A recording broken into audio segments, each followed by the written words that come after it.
Okay mga papi, done installation po tayo dito sa Honda CB150X. Ito po yung mga kinabit natin kay Sir.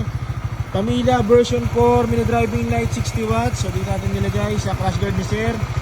Gamit yung crash guard LED bracket. Tapos may dala siyang laser gun na Mopax brand. So pakita ko sa inyo yung ilaw. Pamila low beam,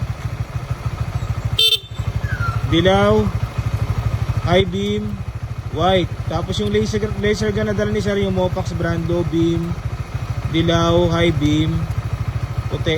So ganito po siya. Pamila, high beam. Okay, laser gun, low beam, high beam. Then pagsasabay natin, low beam ng Pamila at saka ng laser gun, high beam ng Pamila at saka laser gun. Okay, so ito yung gamit nating switch. Domino dual 3-way switch. Tapos sa passing light, stainless passing switch. So pwede siya mag-passing pag nakapatay yung mga auxiliary light. Tapos pag naka-low beam.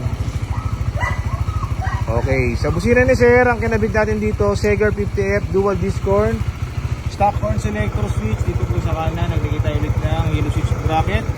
Pag nakapatay po yan, pag busina po yung stock horn tutunog. Then rapid.